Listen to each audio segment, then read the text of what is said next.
Yes. Hello to everyone. Welcome to Uzak Rota online meeting. Before I start our panel, I would like to give some information about Uzak Rota, our summit. Uzak Rota Travel Summit is Turkey's largest tourism event and one of the top 10 tourism events in the world. This summit is connecting the biggest companies with the brightest minds and professionals of travel industry around the world in different countries like Istanbul, Belgrade, London, and finally, who have been planned in Izmir, but as you know, unfortunately, we postponed it. Since 2018, Izmir Skal Club being sponsored on behalf of Skal Turkey to this event. Welcome again. Now, first of all, I would like to present you to our exceptional and I think very fantastic guests today that we will spend all of today. We can spend all of today to discuss our subject. Now I present you Mr. Taleb RIFAHI. Taleb RIFAHI, hello, welcome. The former Secretary General of the United Nations World Tourism Organization and also patron of African Tourism Board. István UJHELYI, hello, welcome István. Vice-président de la Comité de transport et de tourisme européen qui est basé, bien entendu, à l'Organisation mondiale des Nations Unies. Donc, je vais commencer en français en disant que la langue officielle. Hello, again. Mr. Andrew Agius Muscat, hello, welcome. The Secretary General of Mediterranean Tourism Foundation, CEO, of Malta Hotels, and also restaurant associations. That you have two titles, and Foundation, Mediterranean Travel Foundation, and other sites. You are also CEO in Malta Hotels and Restaurant Association. That I will ask the questions in two ways. And Mr. Barbaros KON, that we know very well, Mr. KON, is because the board of governor of Mediterranean Tourism Foundation in Turkey, especially he is specialist in hotel management trainer and consultants. And I thank you especially, Mr. KON, because we meet today owing to Mr. KON. Thank you very much again for all of their connections. That we will start again. Thank you so much. Thank you so much. Thank you. I will start my questions to Mr. RIFAHI again. Mr. RIFAHI, past period, you were the Secretary General of UNWTO around 8 years. That means you were on duty to organize the future of world tourism, and actually, you still continue your mission as the boss of African Tourism Board, founder of rebuildingtravel.com, and you are also on duty at different professional and civil associations, as we know. Can you tell us about the future of the travel industry, exactly, I think, where we are going now? Because in my articles, every time I hesitate to use the word crisis. Every time I prefer to use metamorphose. And when I check your creative project, I think you are on the way to create something who can be constructive, like rebuilding travel for all of the travel and industry. Can you tell me about your project about that? Thank you.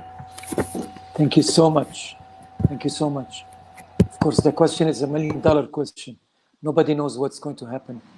This is not the right time to start speculating, but our path is very clear. Now, I'll say 4 things that have changed around us. Number 1, we're uncertain that there is so much fear and discomfort in the minds and the hearts of many people around the world. They're not very comfortable with what's happening. Therefore, even if governments decide to lift the ban on travel, that alone is not going to be enough for people to travel. People are afraid, people are scared. Because government took things into their own hands quickly. They went in aggressively. They went in each government on its own. They did not work together. International organizations today, I can claim that are irrelevant. United Nations, we don't hear anything from them. EU is not existing. Arab League is not existing. African Union is not working well. So there's not an age for each organization to say what it wants to do. Each country is on its own now. That's why the world is confused now, and the world is scared. That travel and tourism is badly hurt by this virus, not as any time before at all. This is a very unique thing because the world after Corona is going to be different from the world before Corona. What do we do in this regard? I've suggested 4 main items. 1 is we need to immediately concentrate on domestic and regional tourism. We have to do that. Although I'm not giving up on international tourism, I think tourism will rebound like every other time before, but it will take time to do that. And it will take some alleviating the fear of the people. So number 1 is we must concentrate now on domestic tourism and regional tourism. In other words, Turkey must become Turkey, travel by itself inside Turkey. And maybe people coming by car from Syria, from Armenia, from Georgia, from Bulgaria, from other places. You could do that. Now, this is not just a crisis, it's an opportunity also, because domestic tourism is very important anyhow. You know, a country that's not visited by its own people, enjoyed by its own people, cannot be enjoyed by anybody else. This is not right. 70% of the tourism in the United States and Europe is domestic tourism, it's not international tourism. We in the developing world are betting so much on international tourism. We treat a tourist as if he's coming from Mars, as if he's God. We shouldn't do that anymore. We should first enjoy our own country, understand it, we take pride in it, and then we could go and start welcoming other people. So it's an opportunity for us, but we must do that. I know that domestic tourism does not substitute international tourism because it does not bring in hard currency, it does not help in the balance of trade, but it does keep facilities open, does keep hotels open, does keep jobs there. So we must concentrate now on domestic tourism. This needs a completely change in mindset, in strategy, in marketing, in packaging, in everything. The second thing is the role of technology. Technology has been now dominating us. You see, we are all here together. We're meeting nowhere and everywhere. Virtual meetings are not going to be only virtual meetings. I saw last week, for example, the concert from the Domos in Italy, in Napoli. It was amazing. I mean, everybody now is going towards virtual meetings. My daughter is going to got engaged. She was going to get married. We could not get to Dubai. She's living in Dubai. She cannot come to Jordan now. So we married her virtual. The priest was sitting on the other room. She was sitting in one room and we were sitting in Amman, Jordan. She got married there. Katib Kitab, you know what that is in Islamic religion. So we have to be prepared now for new way of thinking when it comes to technology. Imaginative, out of the box. It's not going to substitute real travel, but it has to be taken into consideration. Third part is safety and security, because without safety and security, people are going to continue to be anxious. They have to keep being assured that they are going to be safe when they go somewhere. Nobody can guarantee 100% safety, but at least you should try your best. This can only be done through protocols. We need to design protocols and apply them to hotels, to restaurants, to airports, to aircrafts, everything has to be protocolized. Now these protocols will have to also be certified. Designing a protocol is one thing and certifying it is another thing. Certifying it means that there is a body that people trust that says, yes, you are doing the right thing. It's not important just to do the right thing. You also have to say you're doing it and make people feel that you're doing it. The fourth point is training and rehabilitation, because all three before, whether it's domestic tourism or technology or safety and security, we all need to retrain our staff. Our staff is not going to be doing the same job anymore. People that are working at hotels, for example, have to be retrained how to sanitize rooms. How do people at the reception have to now behave in a different way? How do taxi drivers have to act in a different way? Everybody, so there must be a budget for retraining. Training is absolutely crucial and important now, because without that, we cannot go anywhere. These are the four elements that I believe now we can embark on immediately. Now, international tourism will come, but it can come slowly. We created something called the Corona Resilient Zone, CRZ. Corona Resilient Zone is a zone, not necessarily an entire country. For example, you could say Bodrum, the beaches there. It's a sector by itself. You have to control entry and exit to that zone. You make sure that that zone is corona-free, more or less, statistically. And then you apply a certain protocol there. We make an agreement, for example, with Bulgaria. We make an agreement with Serbia or with Hungary. And there you can make direct flights between these two places so that you could guarantee and articulate every movement that you make from the minute you leave your home until the minute you come back to your home. If people are not reassured like this, there will not be any tourism. This is the only way to start international tourism. But that's step two. Step one is to concentrate now on domestic tourism. This is my belief. Thank you so much.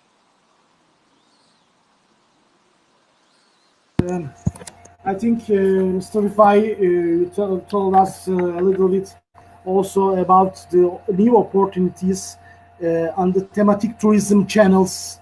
For example, agro-tourism, eco-tourism, camping, trekking, because the people will be more sensible their care, their health after this period. But I make a paragraph. Some psychologues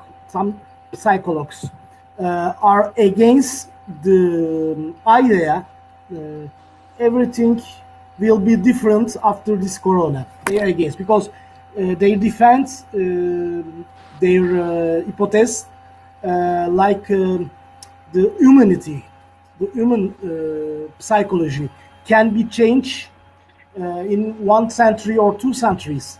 After this kind of catastrophe, they don't start attending very big changements about the decision and about also the style life or style of vacation, you know. We will discuss that. Mr. István UJHELYI, hello again. Hello again. I would like to ask a question about European Parliament. What do you think? What is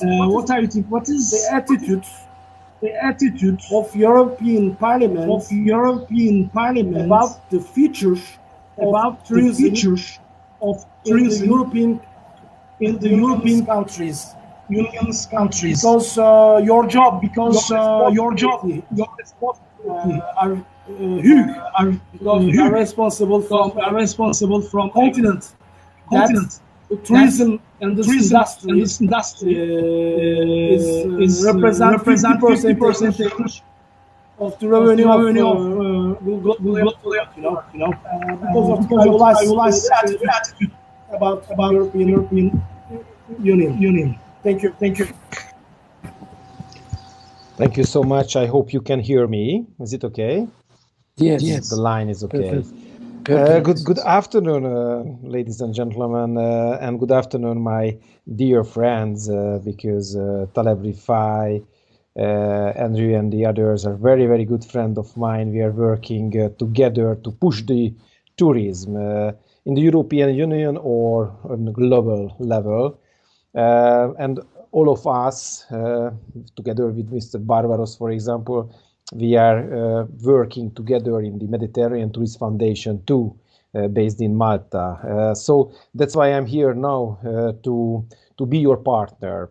As you mentioned, I'm a member of the European Parliament. I'm vice chair and responsible for tourism. I'm vice chair of the Transportation and Tourism Committee in the European Parliament.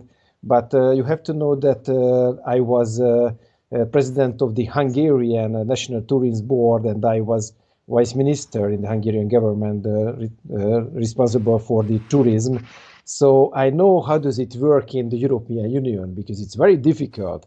Maybe you and those who are not familiar with the European Union structures, you can't believe how difficult to do anything in the European tourism on the European level, because the tourism is a competence of the member states. It means always when we would like to coordinate, we would like to do something on European level, then the member states, the governments always try to push to stop us, because the last 20, 30 years they had a feeling about that the European institutions don't have to do anything with the tourism. But as Mr. Taleb, if I can tell you several stories about that. Some years ago, together with the UNWTO and other stakeholders and associations, we created a big lobby in Brussels to strengthening the lobby and the structures and of course the support of the tourism on the European level. And now finally we arrived to the crisis that we live today together. And now most of the decision makers realized that we need better and stronger European coordination on the tourism and travel industry. Look around what's happening now in the European Union. Closed borders, empty airports, empty beaches and empty conference centers. And you have to know that we have only in the European Union we have 27 million jobs, 27 million jobs, workers who are working in the tourism sector, who are living from the tourism sector. And now there are more than 6 or 7 million people, workers, jobs, who are in danger these weeks, these months. So we have to do something, and the tourism is a globalized sector. So the member states can't do it alone. Now we realized it, and I can tell you we have more and more very, very good partners in the European Parliament. For example, Elena Contura, who is a former Minister of Tourism from Greece. Maybe you know her. She's very, very strong partner of me in the European Parliament to push the tourism, but also other MEPs. So we have more and more colleagues. I'm not alone now. And only 3 steps, but I would like to tell you. First, now immediately we have to put to ventilation the tourist sector. It means we need immediately quick money support to the companies who are working in the European tourism because they have to survive. And after that, the second step is we will have a recovery period with a crisis management mechanism. It means we have to manage this summer and we have to manage the next 1 year, because I'm sure, and I'm sad about it, but I'm sure we will not have perfect vacation time. It means the tourism can't go back to the track immediately. And the third step is we need a long-term, new, smart, and sustainable tourism plan in the European Union. Now we are working on it, and later I can tell you some new information about the new plans, what the European Commission announced yesterday. Very good. Very good. Thank you very much for your description. Very details, avec details about European attitude and tourism. Now I will pass my questions to Mr. Muscat. Andrew. Hi, Emre. Hi again. First, can you tell us about famous, especially I use this word, Mediterranean Tourism Foundation and Mediterranean Tourism Foundation Forum, which you organized last year, if I remember. And finally, the first music festival in Malta that Aturjet, Fijet members will be there, I remember. Music festival 20 years ago. I remember from Paris. This is a new age to organize music festivals in the cities for 3 or 4 days. The cities become an international area with their self-ambition. What are you thinking about this chain of events on the Mediterranean Tourism Foundation? Thank you very much. Thank you, Emre. First of all, what is the Mediterranean Tourism Foundation? The Mediterranean Tourism Foundation basically was established as part of the inspiration of the gentleman here. In particular, Dr. Taleb RIFAHI. 8 years ago, I had the opportunity to attend a conference of the United Nations World Tourism Organization. And I still remember he was talking about tourism as a vehicle for peace and stability in the world. I kept on thinking about this, and I thought that we had to get together the stakeholders across the Mediterranean to work on this principle and realize it through concrete projects so that people can really feel out there the relevance of tourism in their lives.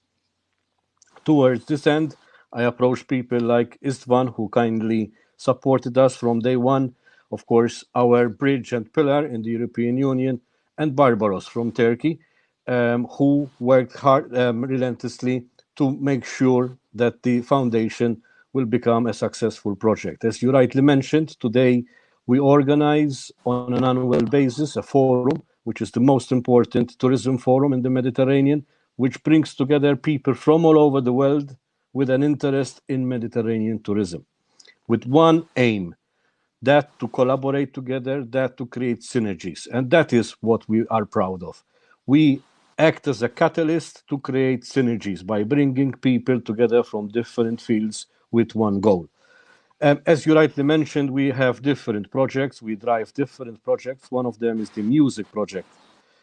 Music is a very important element in the tourism formula because music creates events. And as you well know, events are very important in enhancing the experience of the tourism product.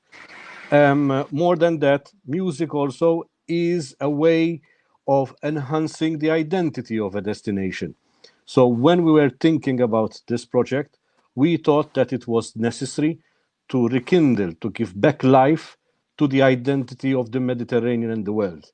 And the best way to do that was through music.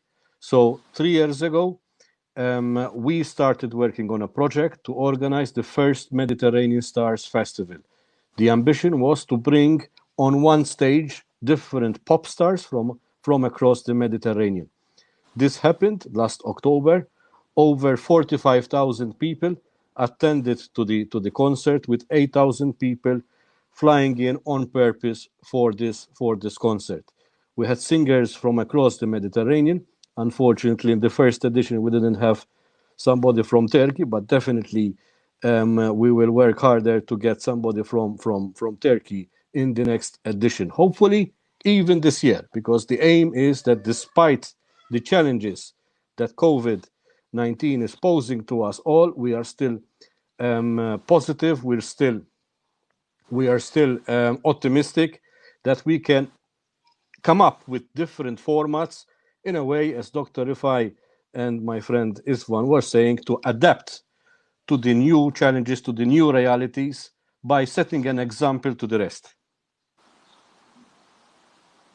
Thank you very much for this charm trip in the Mediterranean, especially to Malta. Thank you very much. You bring us to wonderful Malta.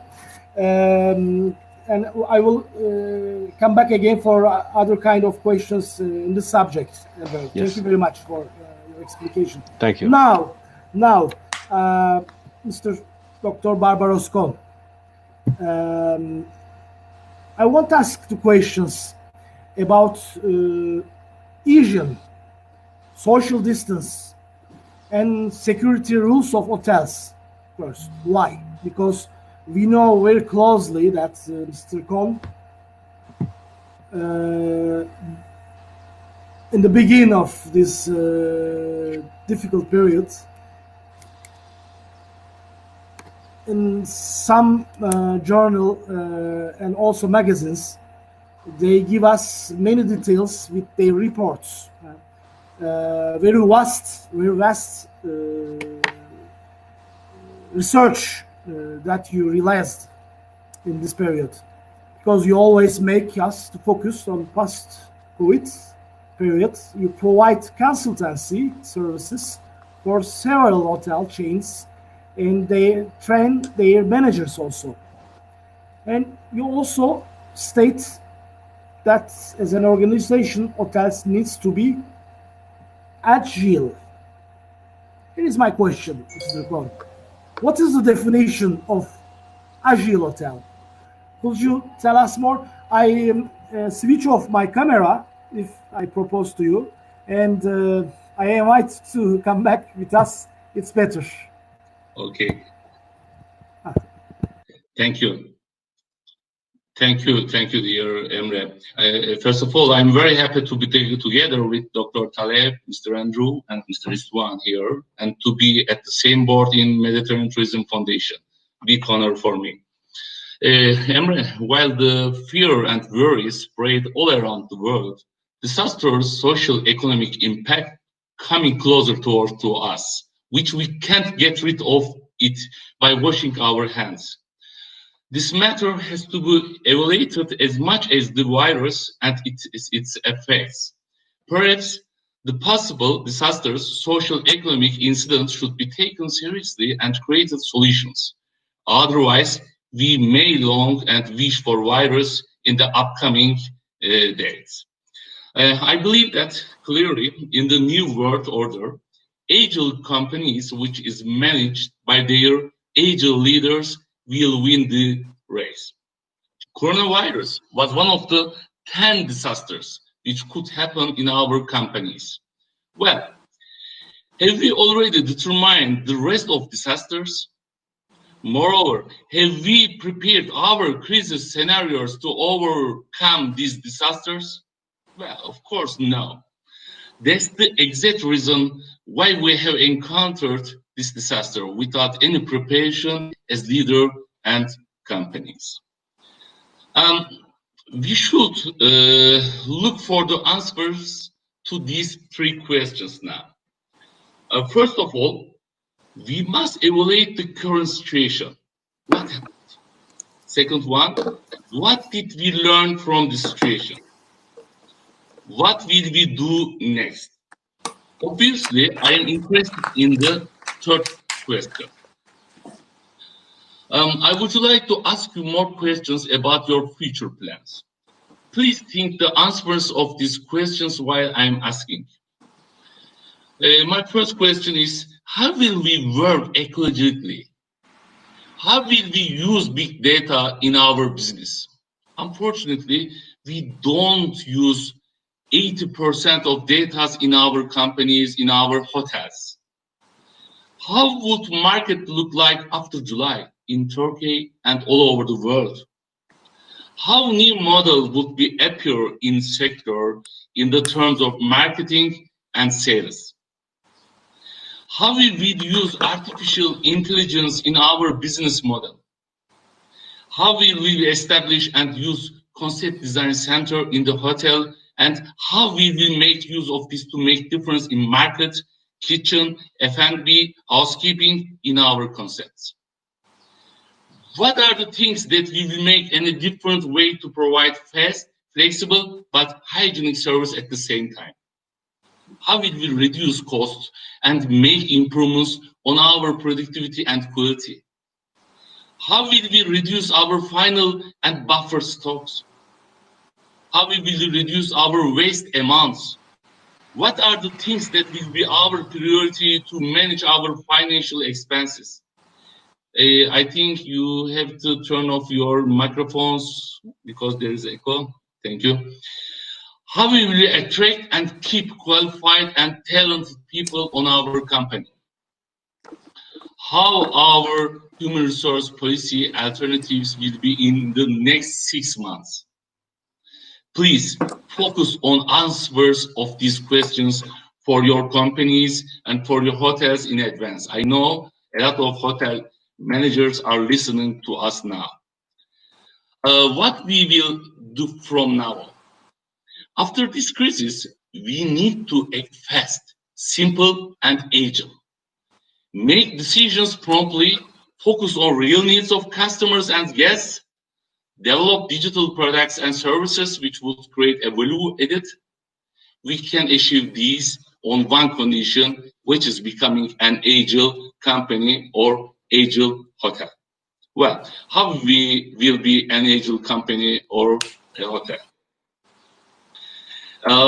Being an agile company is about knowing how to adapt it to your market, to customers' needs, to increasing the rapid change, and to the emergence of new needs or new competitors above all. These companies need to be run together at the same targets as part of the same team, with minimization of hierarchy and bureaucracy.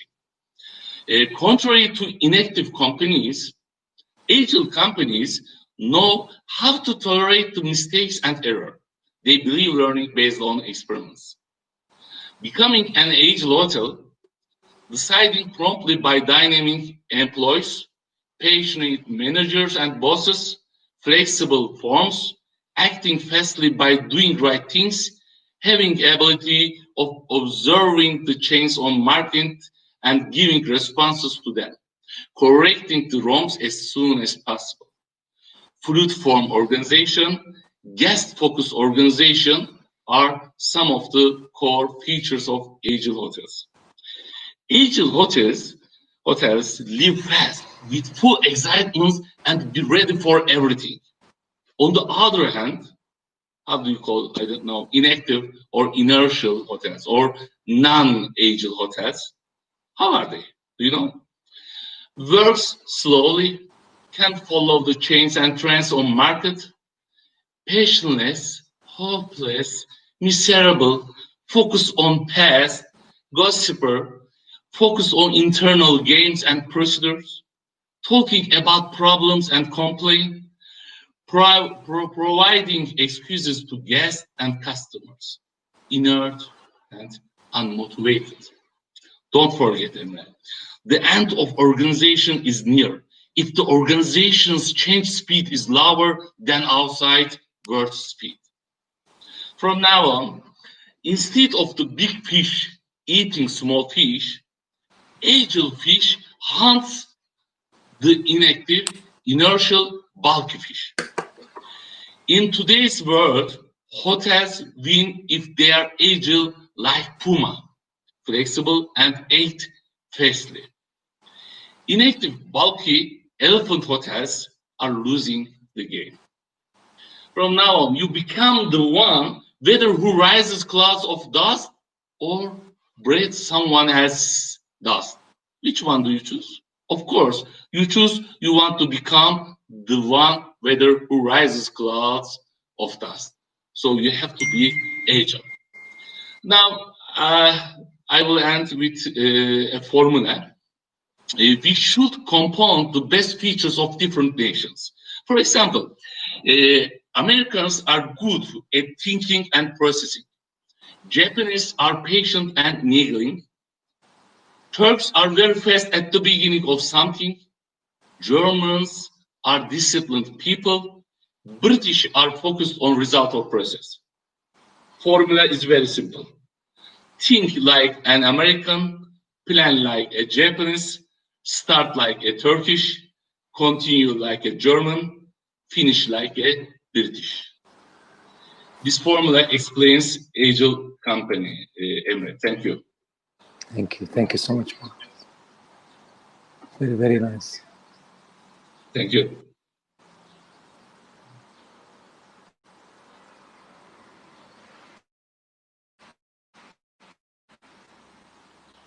Now you turn, Emre. Okay. Thank you very much. Thank you very much.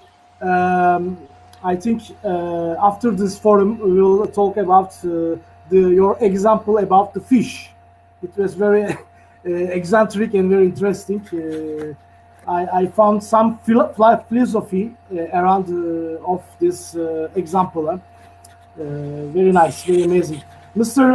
Rifai, Taleb RIFAHI, I know that you know very well Turkey.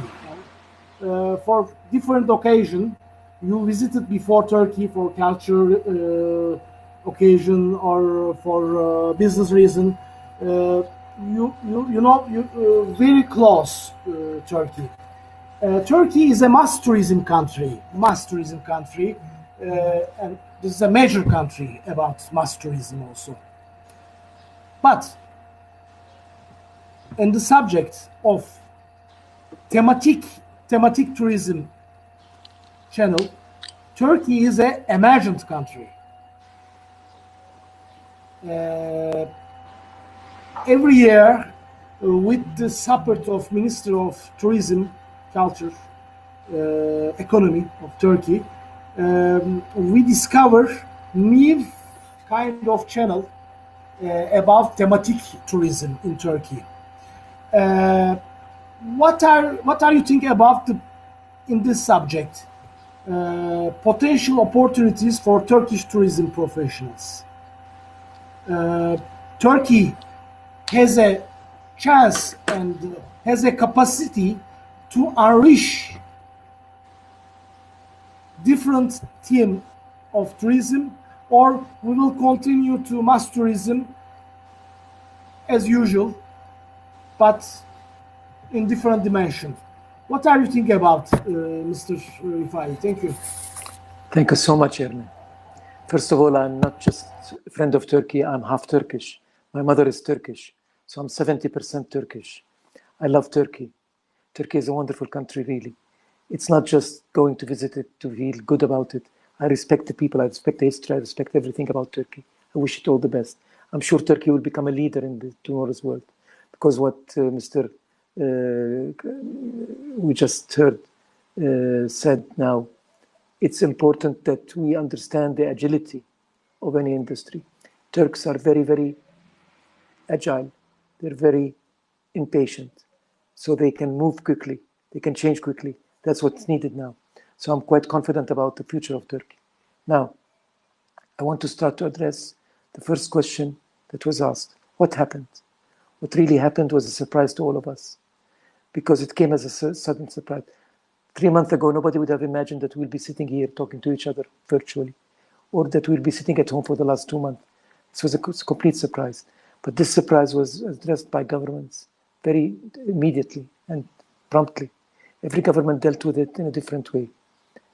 Governments took their responsibilities very seriously, but they did it alone. They did not work with each other, unfortunately.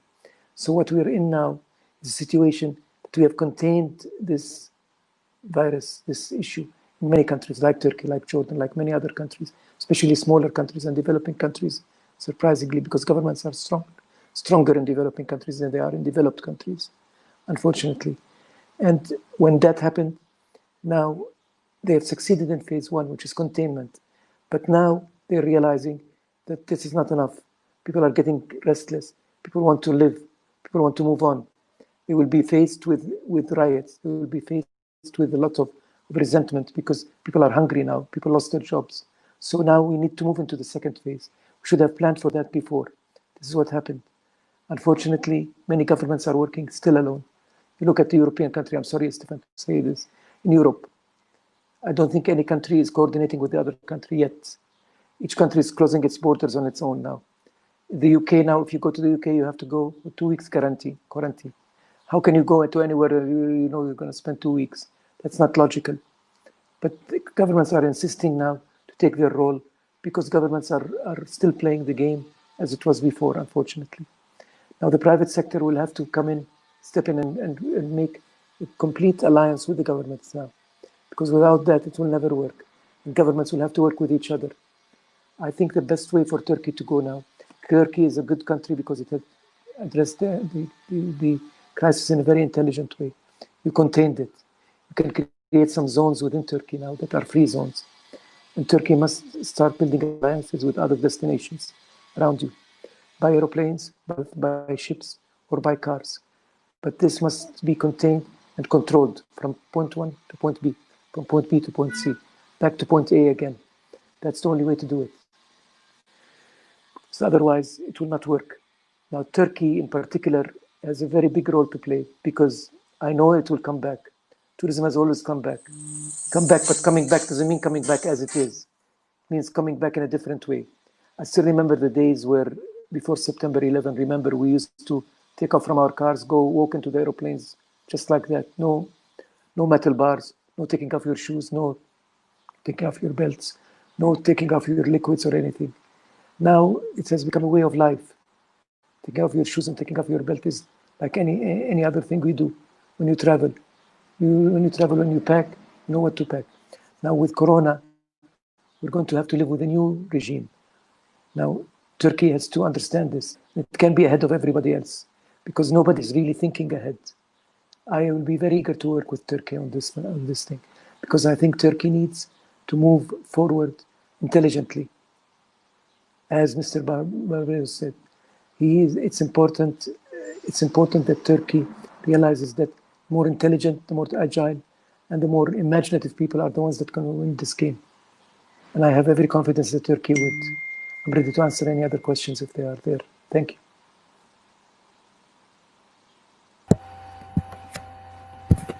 Thank you very much, Mr. Rifahi, for your impressions about our country, Turkey. It is, I think, very strong observations about our future. Now, Mr. István UJHELYI. Mr. István, I would like to ask a question, not very classically. It will be a little bit original. If you will be now the president of European Parliament, how would you act differently? I can tell you that Mr. David Sassoli is in another meeting. You can answer as you wish. I'm very curious about this, your position, your creativity, and also your proposition. I'm sure that sometimes you think about that. What can tell you us about this situation? Thank you very much. Oh, my dear Emre, it's a good question, but not so friendly. Sassoli is a good friend of mine, so anything what I will answer, maybe we'll have some kind of rumor after that. So it's very, very dangerous. Sassoli and me, we are also working in the SND group in the European Parliament. So I know very well that the Italian politicians, as Sassoli also Italian, realize that what the tourism means, the tourist sector and the industry for our nations. In Italy, also in Spain, in Hungary, but also in the other countries like in Malta, more than 10% of the European GDP coming from the European tourism sector. And we have some countries where it is more than 20-25% from the GDP. So this time we have to fight together, as Mr. Taleb RIFAHI told it several times the last years. That's why I invited Mr. Taleb, as Secretary General of the UNWTO, to the European Parliament to meet with the President, also meet with the colleagues, and Zura Poloikashvili, the new Secretary General of the UNWTO, also visited several times and signed agreement with the European Parliament. But to answer your question, when I will be the President of the European Parliament, then I will invite you, all of you, to be there to push the decision makers to support the European tourism. But some other things, what you have to know. It's a very difficult time now because the European Commission yesterday announced one new package. Maybe you heard about that. Yes. And it's very important step because the European Commission announced the financial package for the recovery period, and they mentioned the tourism as the sector which needed 1.62 billion euro investment. And it's a historical time because we have never had our own budget in the European budget. So now I would like to ask all those colleagues, stakeholders, companies who are listening us now to push the decision makers, on the national level, and also if you know some MEPs, to push them to support the budget line in the European tourism to support the next 7 years the tourism. And one more thing, which is important, now the European Commission and also the Parliament, we are fighting for some decisions how to open the borders all over Europe in a coordinated manner, step by step. But the problem is here because the EU member states handle this through bilateral and multilateral agreements and not on a community level. And also the question is how can we set up a health protocol which is the same everywhere in the European Union and the same all over in Europe, not only in the Union, because I would like to travel and visit you, dear Emre, in Turkey, but it would be very useful to have the same health protocol everywhere, in Hungary, Malta, and in Turkey too. So that's why the next months will be very, very busy for all of us. And I hope that next time when we will meet, it will be personally meeting. We will be in the same room in the same time in Izmir or somewhere else. And then open the border and the new protocols. We will have a stable mechanism in the European Union and all over in Europe. So my answer is yes. I'm working with the President of the Parliament, and then I will be there. Then I will support the tourism too.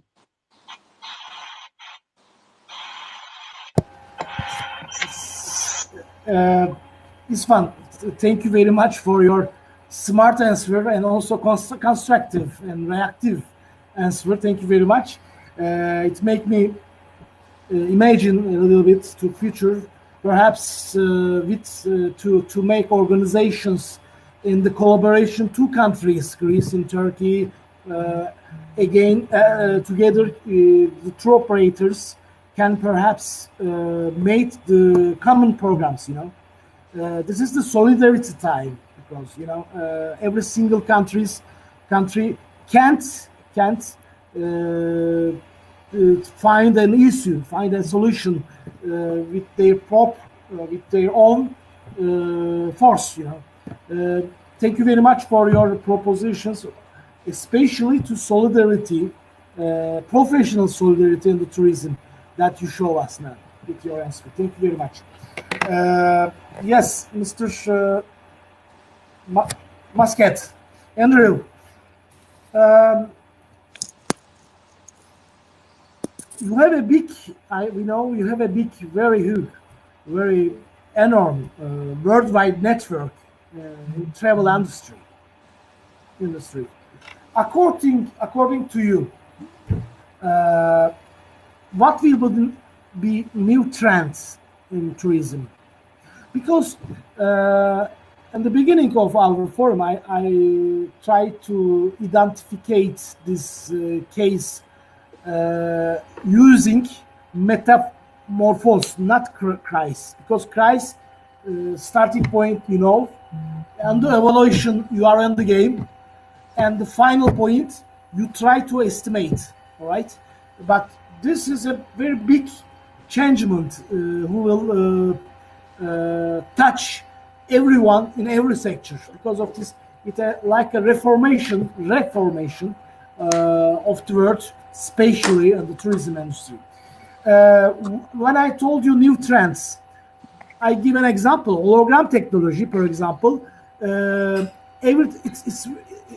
costs from 1960s to 2020. I don't see any changement about the cost of hologram.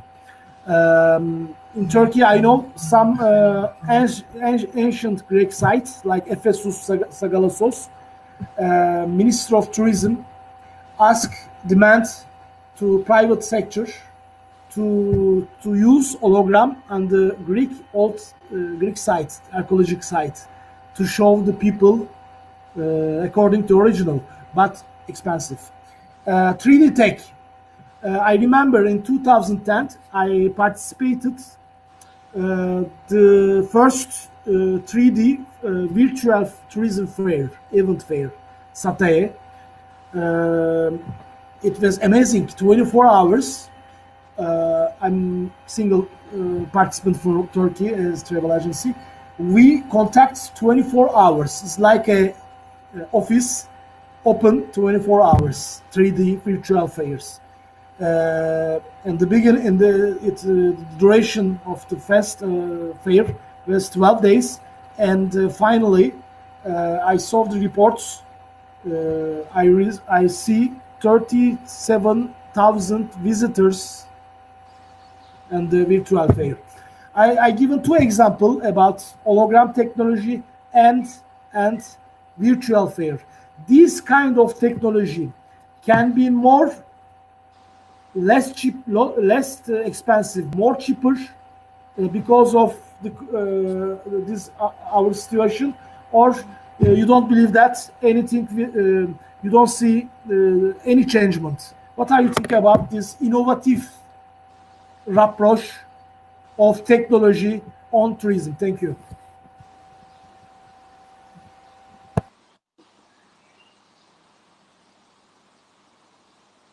You're right. I'll take your question into two parts. The first part is about addressing your question about the tourism trends. Really and truly, we cannot talk about trends because this is something which we haven't yet started. It's a new experience for all of us. So we still need to give time to see how tourism will evolve, how tourism will react to these new realities. What is important, however, this brings me to the point which Dr. RIFAHI highlighted in his introduction to this webinar, the importance of training. So, given that we cannot really foretell how the tourism sector will evolve, we definitely need to invest more in our people, invest more in their skilling, in their upskilling, but also possibly in reskilling their abilities, because definitely we are going to face new realities. The details we still do not know, but definitely we need to look at the future with a pair of new eyes. Towards that end, we as Mediterranean Tourism Foundation are working in collaboration with different learning partners, including Forbes Travel Guide and University of London, University of Derby, and a number of other important learning partners. And we have developed a training program to help the tourism sector across the Mediterranean countries and cities to be prepared for the unknown. As regards to the second part of your question in particular focusing on technology, definitely, if COVID-19 has brought something, has pushed something ahead, has been technology.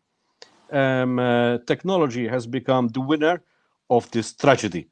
So definitely, as you were mentioning, we will see that technology will become more important in our lives, more important in our experience. Definitely, however, technology will never beat the experience which tourism gives. Technology will enhance the experience. Technology will support the experience which tourism offers, but it will never take the place of the experience of people traveling to a destination and mixing with the people, enjoying the particular product of which the destination offers. That's right. Thank you very much for your perspective that you share us about importance and importance of technology and style of using this technology on the tourism industry. It was very big, I think, important points, important questions, and we will continue to discuss, I think, during this period, the new place of technology in tourism industry, I think, I suppose to. Okay, thank you very much again, Andrew. Dr. Barbaros KON, I will switch off my camera and I invite you to come back to us, please. Before first I ask the question, my question, there are several hotel managers listening to us right now that you see. And Skal International, the majority of 14,000 members of Skal International members, just a little majority composed from hotel managers, hotel sales, general managers. In Turkey, it's same. For Turkey Skal Club, Turkey Skal area. And now I know very well that there are many hotel managers, hotel directors, sales who listen us now during this panel. And my question is that how leaders of managers, these agile hotels become agile leaders? How you can explain us this coordination, and which qualifications and competencies does these managers should have in this period and the future? This is a question to show the future of this sector as a management direction. Thank you very much.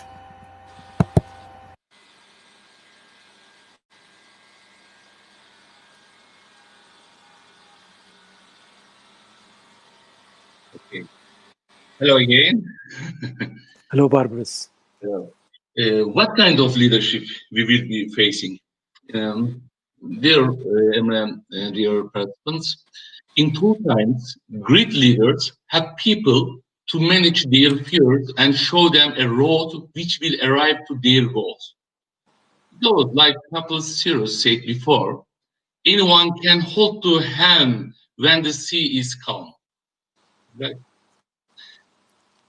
Nowadays, organizations run business in an environment which is quite uncertain and unsteady. These organizations need leaders who approach to this change as an opportunity for innovation and growth. In other words, organizations seek leaders who can predict future and make change happen in proactive approach. Proactive approach is very important. Personal agility refers to adopting flexible mindset and generating unique and beneficial ideas. The ones who have agile mindset show performance on higher level, contribute to profit and success of their companies.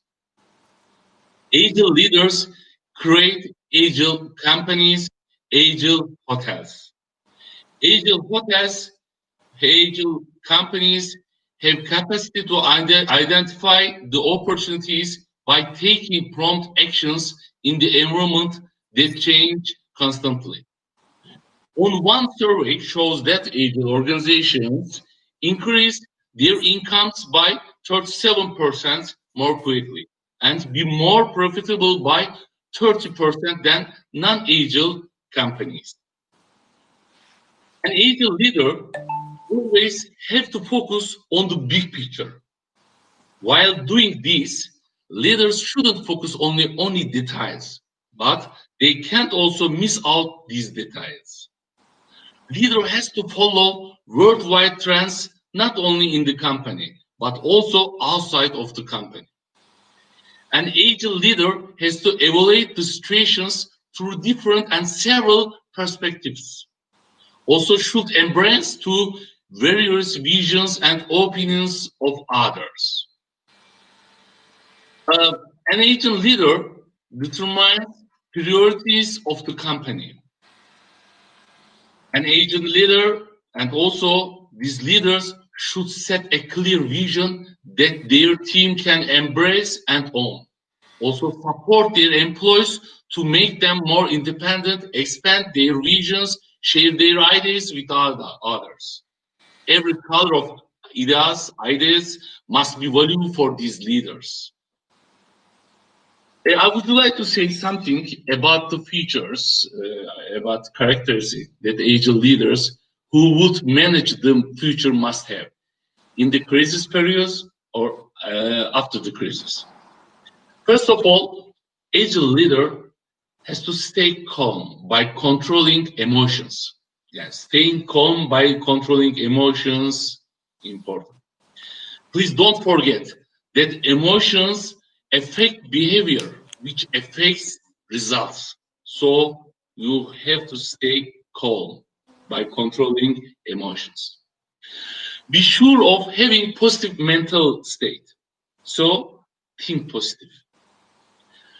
Being courage, desire, and inspiration for others despite of the feeling of fear. Be empathic leader, not sympathetic, empathic leader. Having creative flexibility. Creative is very important during this period. Having a leading vision that care about values. Listening others by your heart, eyes, and ears in empathic attitude. Having a high intuition, take action with contrary strategies. Contrary strategies. You have to think different. You have to think opposite. If someone says to me, it is impossible, I see an opportunity there. Creating an environment that is clear, transparent for employees. Another subject, explaining things that have matters for people in a simple way. Simple way. Improving talents and creating environments for people to use their talents. Thinking versatile and strategic. Unfortunately, most of hotel managers don't think strategy. They are thinking just operation. Just operation. I'm getting angry very much. To be able to succeed in today's hospitality business world, agile approach is the key solution for the companies. The agile approach means that the company has multidisciplinary teams and the projects are divided into iterative and fast sprints. And also companies should absorb the agile method and make it part of their company culture. Agile companies place more value on adapting to change than on sticking to a plan. They always believe that change is inevitable. Like Leon Mackensen said before, somebody are saying that Charles Darwin said, but I searched, Lon Mackinson said this sentence. He says that it is not the strongest of the species that survives, nor the most intelligent, but the one most adaptable and responsive to change. That's right. Dear Emre, as a result, as agile leaders who have these features or characteristics, if we don't take an action for the future on today, future will have gone and passed. Thank you, dear Emre. Thank you, Barbaros. Excellent. Thank you, Mr. Rifai. Yes. Thank you very much, Barbaros. We can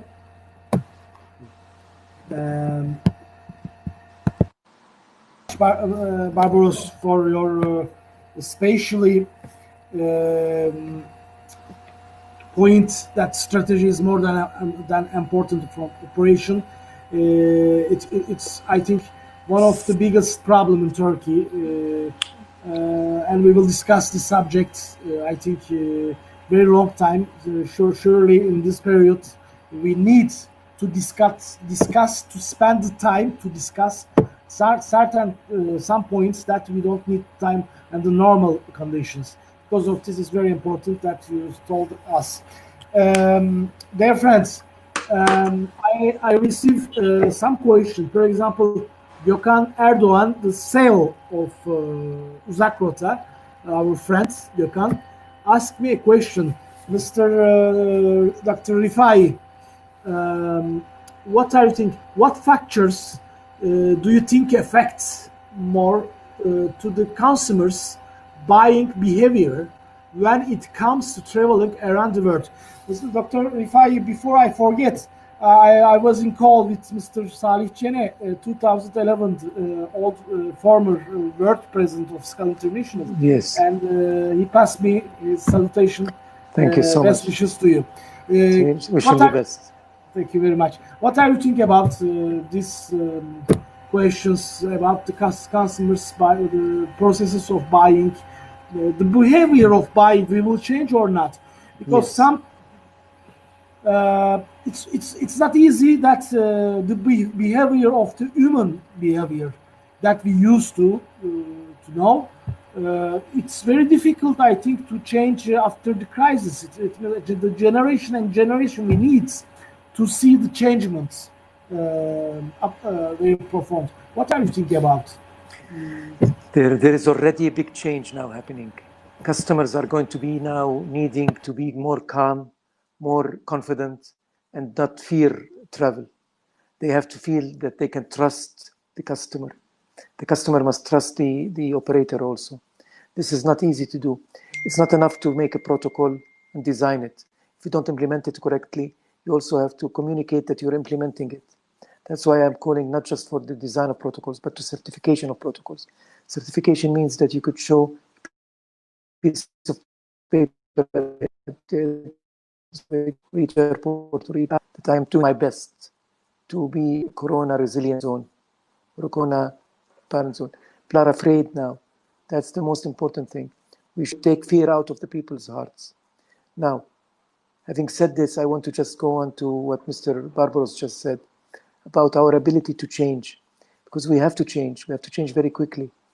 But unfortunately, our industry is not known to be the best to change in history. You know, just think about it. We were able to put a man on the moon before we were able to put two wheels on a suitcase. So our changes are very slow. Hotels are being run the same way they run 500-600 years ago. We need now, when you enter a hotel, from the minute the car stops in front of the hotel, the porter that's there has to carry the bags in a different way, has to come and not come close to you. He has to be very careful. When you come to a reception desk, there is the two receptionists behind that desk. You have to be conveying confidence. When they take money from you, when they take the card from you, when they speak to you, they have to speak to you in a very, very professional way, because life is going to be changing whether we like it or not. I just told you about the September 11 thing. And now I'm sure that wearing masks and wearing gloves is going to be something that we are going to become a habit in our lives. Being a bit distant from people in public, it's going to be taking a long time before you hug your girlfriend in public, or before you work with somebody with hands in hands. It's going to take a long time. That's a major challenge. Convey trust and confidence, I think.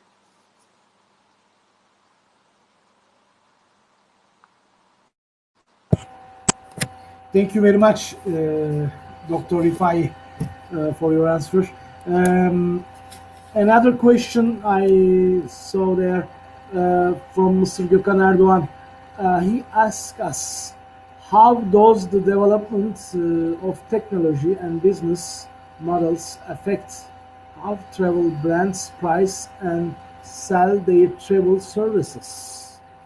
How does the development of technology of business models affect how travel brands price?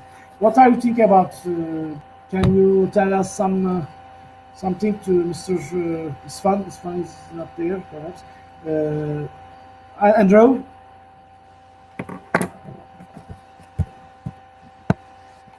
Andrew? Andrew, we can't You're hear right. you. You're right. Okay. Apologies for that. So as I was mentioning, technology will keep increasing in its importance of the way we do business and the way we live. So definitely we need to start thinking in re-engineering our operations, even from a perspective of a hotel, even from the perspective of a restaurant or any other operator in the tourism sector. We need to think different. We need to reinvent, as you rightly mentioned in the beginning. You were talking about a metamorphosis, a change, a total. We need to look, we need to think different. So technology always helps to make that leap, always helps in helping us in changing the way we look at things and the way we do things. This will affect even the business model of how we do things. So it will affect our cost model, our income, the way we generate income, and the way we do things. So I have to say that the change which COVID-19 is bringing has brought a lot of negativity in it, because of course it took us all by surprise, and it has affected us really badly. But at the same time, it's creating new opportunities. I've been always taught by my masters, by my mentors, that in every problem, you need to try to find the opportunity. And COVID-19 can offer us new opportunities by thinking different, by bringing together technology in the way we're doing things in order to create new opportunities. Thank you. Another question I think I took now is Mr. István UJHELYI. Perhaps I will ask to him if he is there, or sometimes he comes and he come back. I would like to ask the question to István about the new probably using form of technology on the transportation sector. For example, in check-in, check-out, on the airports. Is European Parliament has some ideas, some projects for the future in this subject? I will ask this question before when he come back to us. Can I say something, please? Yes, please. I need to leave in 5 minutes because I have another meeting. Is that okay? Okay. Can you tell us, Mr. Dr. Rifai, your last words for everything? Thank you. Thank you. First of all, I wish Turkey all the best. I'm sure Turkey will do just fine. With people like Barbaros KON and his wise advice, I'm sure we'll get to right places. Now, what we need to have is trust and confidence. You need to move ahead. You need to cooperate with others. Don't let things fall apart like they are doing now. Each government is working on now. It's still in the hands of governments, but you can impact governments now. You have to speak to governments and tell them it's time to open up. Because I think that government have been misled a little bit by the approach of this virus. They closed so quickly and they caused more harm than they did. We had to. But it's understandable because people care about their lives and their health more than anything else. It's time now to move from that stage to another stage of actively recognizing that there is more important things than life. Life in dignity is more important. Life in prosperity is more important. Life and happiness is more important than life itself. So we need to move from that point to this point. We have to take some risks, but these risks have to be calculated. We cannot just sacrifice anybody. I'm not of that school at all, but I believe that we are going to do it together. We can do it together. What you heard today is doable. I know. Thank you so much.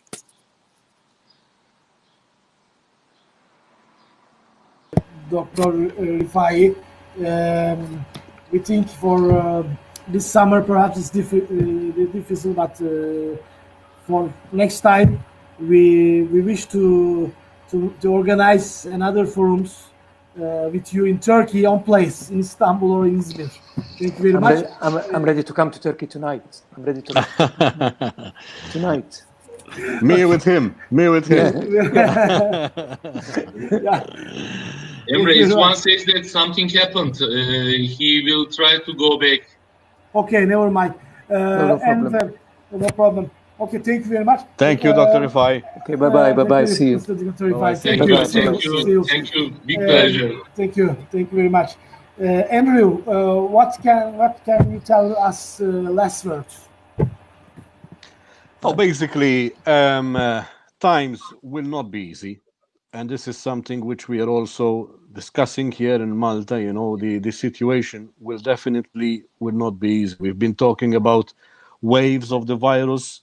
There could be also waves of unemployment now. The next wave could be the wave of unemployment if we are not careful of how we manage now the economic side, because the world has been great in addressing the issue of lives, but now we also need to address the issue of livelihoods, the issue of work, and it's not easy, as we've been saying, you know, because it requires a lot of difficult situations in an environment which is unknown to all of us. So it takes a lot of dialogue, it takes a lot of debate, it takes a lot of thinking, it takes the great minds, you know, to get together and devise a strategy ahead in order to ensure our safety, but also to safeguard our employments, our work, our economy, because that is also very important for us. My final advice will be that we need to all be strong. We need to keep in mind that we are in this all together, whether Turkish, whether Maltese, whether Australian, whether African, whether American, whether Russian, we are all in it together. We all have the same issue. We have all the same problems. If you watch the news in Russia, if you watch the news in Ghana, if you watch the news in Australia, if you watch the news in Peru, they are all saying the same thing. They're all talking about the same thing. So we need to be strong, look ahead, and try to find the opportunity in the difficulties.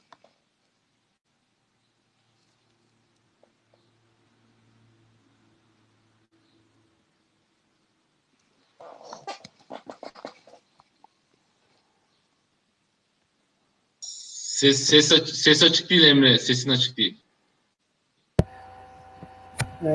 Thank you very much again, Andrew. You consacrate your time, spend your time for this precious It's a pleasure. Meeting. I wish and I hope in the next to organize between Izmir and Valencia a music festival together between cities. Absolutely. Perhaps between Absolutely. cities. Can be. This is a promise that comes out from this webinar. Let's do it. With pleasure. I know there are many Turkish businessmen who comes to Malta. I have the friends there to found their enterprises on place. In tourism also, I received some proposition about Turkey, between Turkey and Malta. I think we have many things to develop, to work together. Looking forward. Thank you very much. Yes, István, I have a question. I think this is anonymous questions, I'm sure, from all of the tourism professionals. What are you thinking about your commission. I think perhaps you have some research about that. That perhaps you have just started to focalize to the subject. That means in the transport sector, do you think to use new technologies from the entrance of airport, that means avionics control, that when we pass, to check in, also for checkout in the hotels, but I give the example especially for the airport. For the transportation sector, industry, what are you thinking about the opportunity of new technologies? Is there any report? Is there any brainstorming or think tank perhaps about that, or we must stay a little bit. We must wait a little bit. What are you thinking about? Oh, it's not only brainstorming because we just arrived to the new century. So when I'm thinking about the future, for example, about my family's future, I am father of 6, so they will live totally different Europe and world the next 50, 60 years.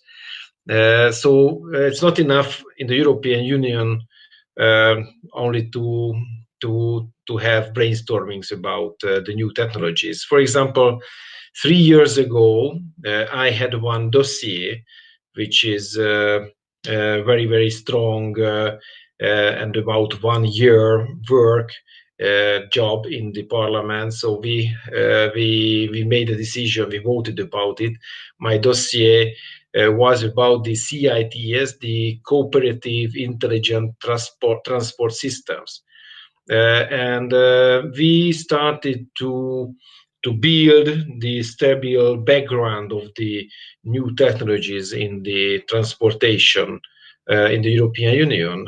You mentioned before the data question. It's very important what will happen with our data, who can use them and how.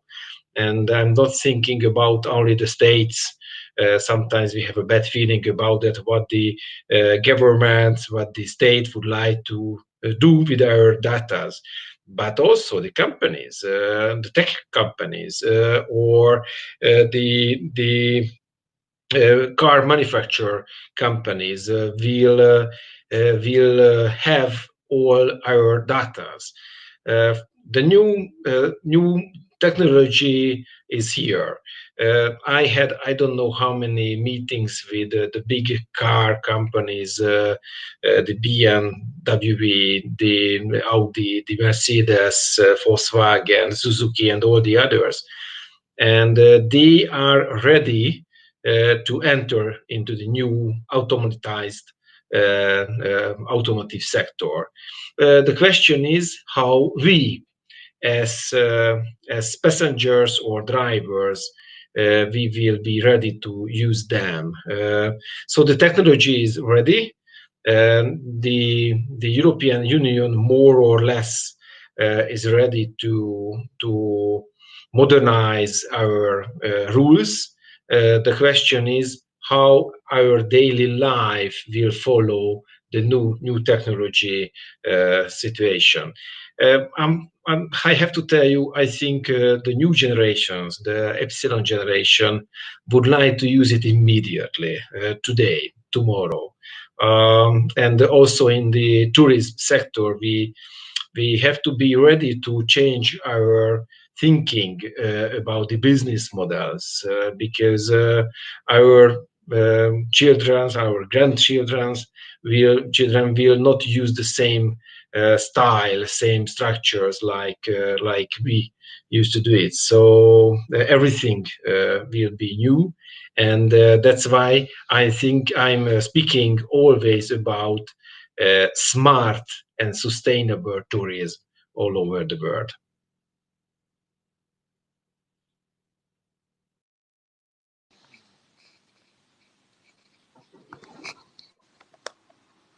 Ses açık değil yine Emre. I'm agree with you. I'm agree with you. Objectively, I see same evolution of sustainable tourism as a big interest come from customers, not only the producers, because the people needs more than the life, a single life, the nature, to be together with nature, to spend the time easily and in the large period, to explore something, to know something. For example, solidarity tourism also can be a new trend in some kind of countries. I understood, István, that if next year we meet with you in same platform or other, I think you will tell us. You will tell me that you see when everything changed, but in the positive direction. I saw you very progressive ideas that you reserve and you share us, and you show us also the light and the direction of European environment in travel industry. Thank you very much. Thank you very much for your kindly information. Barbaros, Mr. Dr. Kon, thank you very much. Generation Y looks collier to mass tourism with the development of technology and become to organizer of this tour. The number of traveling abroad increases, but the work of the agencies fed by the operators is decreasing day by day. What are you thinking about the compact? Perhaps you can answer us, because I know we must leave in 5 or 10 minutes the meeting. What are you thinking about, Mr. Kon, Barbaros Kon? About the work of the agencies fed by the operators is decreasing by the generation. Yeah. Unemployment will increase after this crisis. I believe that unemployment will increase, and also we have to understand just not Y generation, also Z generation is coming. So we have to understand their behaviors. So we have to work. We have to know how to work with them. If we can't manage to them, we will lose talent employees from our companies. And also, they got used to work from your homes, from your houses. So we have to get used to work from houses, not from our business. So Y generation like this kind of working style. So we have to adapt to this working style. Okay. Thank you very much, Barbaros. Finally, I received a message from Hülya Aslantaş, former president of Skal International. I love very much Hülya. Sometimes we discuss us. And you know, when I organize Uzak Rota, the name of Skal, Hülya Aslantaş was one of the key speakers. She represents Skal International. Thank you very much to Uzak Rota. Thank you, Gökhan Erdoğan, also.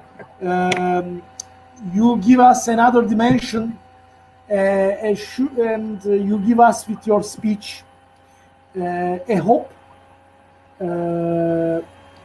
I think rational, based to the rational reasons and rational numbers, statistics. Thank you very much for your participation, for your contribution. Thank you. Thank you. We will perhaps replay that again next time. Thank you. Thank you very much. Thank you very much. Thank you. Have a nice day. Thank you.